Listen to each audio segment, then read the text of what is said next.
Doctors of Reddit. What is something that you wish everyone knew about their body? This one is more about medication. Antibiotics only work against bacteria. They are not some kind of wonder potion that cures anything. And they should not always be given. Please stick to your prescription the doctor gives you. Even if you already feel better. Don't just stop unless the doctor says you can stop. A lot of medication needs to be taken according to the prescription in order for it to be effective. Because you build up the doses to an effective level. Stopping or not sticking to it really decreases effectivity. Tell us what drugs and alcohol you're on. We aren't gonna tell the cops. We aren't gonna lecture you. But it might change the anesthesia I give you. Some stuff I give you might kill you. If you drink a 30-pack a day. Tell me. Ejaculating blood happens to most people at least once in their lives, and in 99% of cases it resolves without taking any action within a week. It doesn't even warrant a doctor visit. Peeing blood, for both SSs, is a serious medical emergency and you should immediately go to the ER. People think it's the other way around. How to eat healthy. Just because you're skinny doesn't mean you're healthy. Especially the teenagers who I take care of. Sometimes I will ask them what's a healthy food your doctor wants you to eat. Rarely do I get a right answer. I feel like the internet has so many fad diets. And family members rarely cook. If you could keep track of the assorted parts you've had removed or added, that'd be very helpful. I'm not saying you need to know whether your fundoplication was a Nissan or a door. But if you're complaining about belly pain, it would be nice to know that the last time you had belly pain they took out your gallbladder, appendix, sigmoid colon. And if you've ever had something implanted, and they gave you a little card, that's not warranty information. That tells us if you're going to explode if you go in an MRI. Bring it. Otherwise it will be Googled. That there is a wide range of normal. Don't be embarrassed by your body. Having said that, if you are concerned about anything, ask your doctor. We have generally heard it all before. And trust me, we have, nearly always, seen it all before. Maybe you have something that has been bothering you for ages, but you were too scared or embarrassed to ask about it. Just ask. It might be nothing and you have been stressing about it for no reason. And if not, then you are at least one step closer to getting it fixed. No one can help if they don't know. There are no stupid questions. So ask away. I'm always amazed when I have been asked about something that has been bothering a patient for years and years. But they were too embarrassed, scared to bring it up. Most of the time, it is nothing, a completely normal body function feature. Other times, it is something that should have been discussed right away. You know your body best. So speak up. Don't wait for the doctor to ask the right question. Some people seem to think that if you act healthy for a bit, it'll make up for being a wreck. There are so many things wrong with this. Just one example. Antioxidants are like gas for your car. You can store up a certain amount of vitamins, but your tank can only hold so much. If you binge and overfill your tank, it doesn't do anything, you excrete it out as waste. And you can't expect to go the next several months without gas just because you tried to overload it before. You're going to still need to get gas. Same goes for your fruits and veggies. Had someone tell me he went vegetarian for a few weeks, which meant he was done for the year. He was dead serious. Had a patient at risk for heart failure try to insist that if she stayed away from salt entirely for X days weeks, she should be able to have her fill of McDonald's fries and ramen. Had a smoker argue that if he stopped for some time, he should be able to smoke freely for a while. With some digging, stopping turned out to mean a couple less cigarettes a day. My phone is acting up, so if this has already been posted I apologize. But women, please do not use soap or douching products inside your vagina. It has a delicate pH balance and this is how you get yeast infections. Wash your labia, but do not clean internally. The vagina is self-cleaning just like your eyeballs. Do you wash your eyeballs? Number. Do you wash your face? The vagina is self-cleaning. Just like your eyeballs. Do you wash your eyeballs? Number. This is a great way to explain it. Don't do DIY surgery or hold off on reporting things that are obvious warning signs. Don't be the guy who tried to remove his skin cancer with a knife. Doctors hate him. They really do. You need some kind of exercise. Doesn't matter how you feel right now. Sitting for 12 to 16 hours a day will have negative consequences.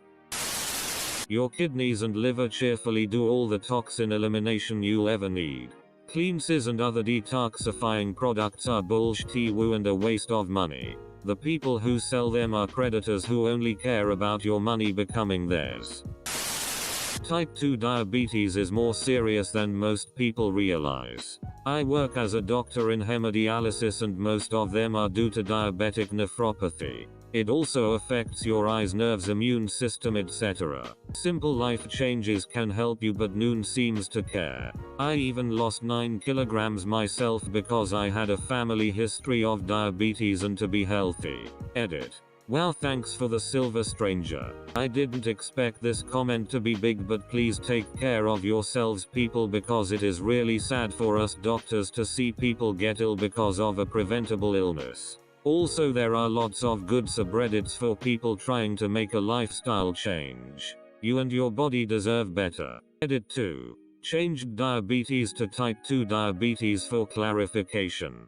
Changed easy to simple. How to check for skin cancer. If you see any moles or anything that are A. Asymmetrical, B. Border, odd borders, like they're jagged or something, C. Color different colors, D. Diameter grows, E. Evolve, well, evolves. Go get it checked out. It might be skin cancer.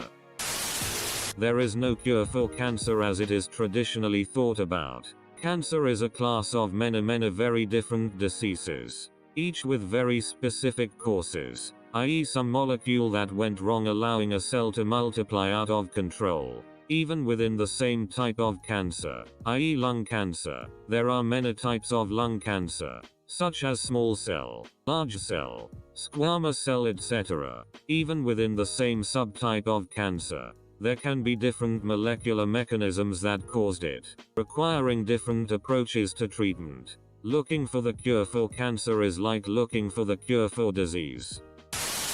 That administering CPR compressions ASAP is one of the greatest indicators of successful outcomes. Where the orifice each gender urinates through really is. Antibiotics are not some magic cure for every pain in your body, nor for the flu or common cold. Never ever boil breast milk. In my country there is a popular belief that breast milk jaundice in newborns can be treated by boiling one's breast milk. But by doing this you destroy all the nutrients and it basically becomes as nutritious as water is. Do not give honey to children below the age of 1. Do not rub your child with rubbing alcohol as to lower his fever. Baby wipes don't substitute daily bath showers. Yes, I am a pediatrician. This is going to sound really basic, but I wish my patients would know what meds they are on when they come to the hospital. At least once a day comes somebody in who goes, yeah, I take 8 pills in the morning, 3 in the evening, and 4 at lunch, but don't ask me which. You're a doctor. You should know. I beg of you. Before going to a doctor that has never seen you before, write your meds, dosis and all on a piece of paper. Edit. I was on shift and just now noticed that this blew up. Just to clarify, I work in Germany on the internal medicine ward. I can only see patients record if they were in my hospital or in the neighboring hospital, otherwise I have to call their family doc, who may or may not be at all times available. I mostly just send a family member home to bring the goodies bag so that we can go over them, but as you can imagine, that takes a lot of time. Thank you for the silvers. I shall treasure them forever. I'm a vet, but I'm sure some doctors will have come across this too. Amputated limbs do not grow back. I've had far too many people asking how long it will take for their pet's amputated limb to grow back. So I'm assuming a few doctors out there will have had patients asking the same of their own missing limbs. You often will feel normal even with high blood pressure. It's often found incidentally. So don't wait until it gives you symptoms you don't want to go through. Edit. To all those wondering how to figure out if it's asymptomatic, get checked at least once a year if you're over 35. Why? There's no other way. Edit 2. Thank you for the silver and gold, kind strangers. Your mental health is just as important as your physical health. You only get one body. The way you treat it has a significantly higher impact in how your health will end up in a decade than what sort of interventions we can give you. You really should treat your body like a temple. Edit. It's a saying, y'all. If you want, treat it like a family heirloom, bonsai, or your favorite china. Edit 2. The original question is asking what I wished more people knew about their body. I answered this by saying I wish they would do more self-care. Advice that is easier said than done. This means keeping up with mental and physical health, eating well, exercising, and not utilizing tobacco, nicotine, drinking to an excess, or other substances. I am in no way advocating for avoiding the use of prescribed medicines or advice given to you by your own primary care provider. I'm a dentist, and if you don't take care of your gums, your teeth will fall out of your head and you'll get pee said at me when your jawbone atrophies and your denture doesn't fit anymore. Edit. Essentially, periodontitis causes inflammation and recession of the gums, which in turn cause inflammation and recession of bone. After that, teeth start getting mobile and falling out. Edit 2. I appreciate you all asking questions and trying to improve your oral health, but without doing an exam and X-rays, there's very little I can actually recommend other than using one of those new patient coupons you get from every dentist in the neighborhood to get checked out. Also, I love the dentists RNTD0CT0RZ comments LMAO. I'll think about them when I do the 2 surgeries I have planned tomorrow. Baby doctor here. About to graduate. Unless you have liver or kidney failure, your body detoxes itself really well. Don't get scammed by these detox teas and whatever. Edit. I mean that I'm a baby cause I'm just starting out. Not that I'm a doctor of babies. Just to be clear, I won't specialize for a while yet.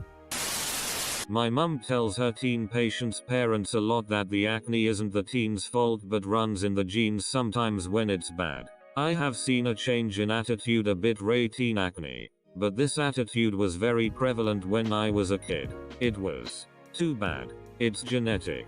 You'll grow out of it. My parents wouldn't even take me to the doctor because they felt this way. I had horrible cystic acne and it got worse once I started my period. It really hurts a kid's self-esteem. I was a gawky, skinny kid with glasses who didn't hit puberty until quite late. Having a swollen face full of pimples wasn't fun. Injuries accumulate. I cannot stress this enough. Little kids have no business lifting heavy weights or getting pushed so hard in sports by some of these coaches who seem to have little knowledge of physiology or don't care about the long-term impact of the regimens that they only have one, and their behavior now, drinking, smoking, not taking medicines, or whatever, will impact their life quality and expectancy. Sounds logical, but very few patients really realize it. High blood pressure doesn't have symptoms majority of the time. It's called the silent killer and causes a plethora of other illnesses. Edit. I got quite a bit of replies. And I didn't think I would since I replied so late. So I feel like I should edit this. I'm not a doctor. I'm in nursing school right now. However, we've learned how bad high BP is. It's very easy to get screened and I recommend getting it done. Holy shit. This needs to be a SAR. Kids, stop getting those magnet piercings on your mouth. Every week a dozen idiots come in swallowing them. Once in a blue moon we have to take them to theater, open them up and fish them out. The issue is if they don't come out by you shitting them, there's a risk they make a hole in your bowel, fistula, and it becomes an emergency. I'm not a doctor, but as someone that works with those who may be in a psychotic break, get sleep. Most psychosis happens because someone haven't had slept or haven't had good sleep for extended periods of time. Some people just need 20 straight hours of sleep and then they never end up in a psychiatric hospital ever again. And don't just randomly stop your medication because you feel better. You feel better because you have consistent amount of whatever is leveled in your body now. And now that your body is hitting equilibrium, everything is going great.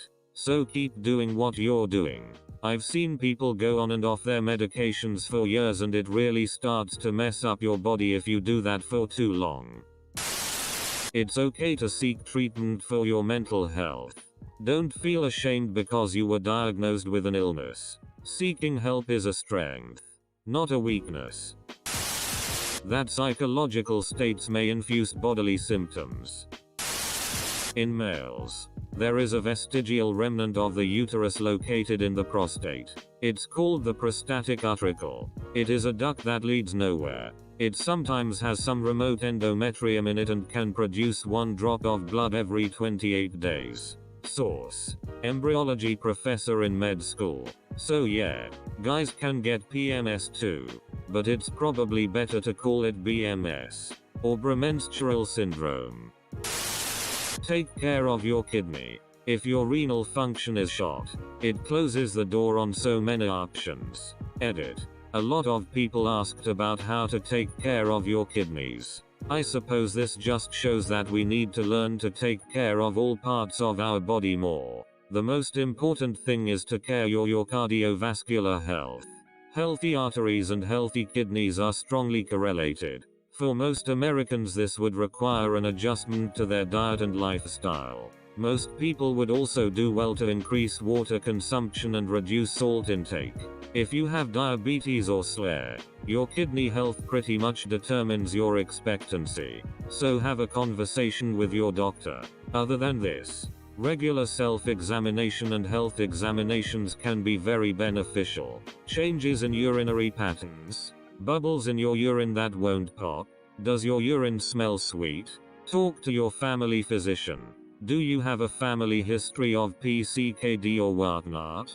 Think about getting regular ultrasound examinations of your kidney every few years. Sorry, I know I'm joining late. I had to make an account. Actually a doctor. I wish people would know that when I say, I don't think CPR is in your relative's best interests. I am not saying I am going to withdraw all treatment immediately. CPR is brutal, and it has a much lower success rate, even if done promptly in hospital, than the movies make out. If you are old, or have a lot of medical problems, then the success rate goes down even more. If I don't want to do CPR on you, it's not because I want you to die. It's because I don't want to fracture your ribs. Expose your body to a huge group of people you don't know. Everyone loves attending a crash call, and repeatedly assault your dead body for nothing. I want you to die with dignity and care if there is no chance of bringing you back. In summary, CPR is great and everyone should learn how to do it. It does save lives. But, if a doctor suggests it should not be performed, please give serious thought to that. We don't suggest a DNA CPR for no reason. Not a doctor, but never flush unused medicine down the toilet or throw it in the trash. Especially not antibiotics. Hand them back into your pharmacy and they will destruct them. Drink water. Not a doctor but I'm a trauma nurse. Motorcycles are ducking awesome, but they are also death machines. Don't ever get on a ducking motorcycle. But if you do anyway, wear a ducking helmet. Absolutely avalanched here. But your brain is an organ like any other, susceptible to disease and malfunction. When shit is going awry mentally, it is in absolutely no way different to lungs struggling with bronchitis. Your skin, biggest organ, brain dudes, being overtaken by some weird rash. Kidneys or gallbladder pumping out stones. You get the point, I hope. If you've got a brain, then you've got mental health to look after too. Bottom line, just because the output is mainly social doesn't mean the disease disrupting your life isn't as important. Our brains are awesome but also sometimes misguided in how to preserve our well-being. Tell someone. If they don't listen, tell the next person. But the best person to talk to is always a mental health professional. If you don't cinch with them, just move on to the next on. No biggie. Your whole body will thank you for it in the long run. My friends. I wonder how many of these answers are from actual doctors. I don't know. I just play one on Reddit. Veganus are self-cleaning and douching does more harm than good because it flushes out all the good bacteria that's meant to be there. Edit. I made this comment at 2 AM and my eyes skipped over the part where it says doctors of Reddit. Oops. I'm not a doctor, just a person with a vagina who's tired of all the unhealthy vaginal misconceptions. Also, when you go to wash down there, use soap without fragrance and clean just the outside. Your body will tell us if you have done drugs, alcohol, or tobacco in the recent past. Please don't lie about it. We don't care about the usage as much as we need to know what route of care to prepare for with prescriptions and diagnoses. Obviously not a doctor, but I work in an emergency room. We aren't going to call the cops if you're on drugs. We need to know so we don't give you medication that when mixed with said drugs will kill you. Example. If you're high on heroin, a depressant, and you're flipping out, we can't give you Ativan or Benadryl cause it can literally stop your breathing and or heart. That chest compressions and like gently kneading dough as per TV Resus. Needs to be 2-2. 5 inches deep. About 6 centimeters.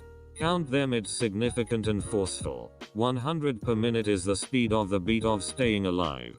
Push fast. Push hard. If you aren't getting tired after a minute, you probably aren't pushing hard enough.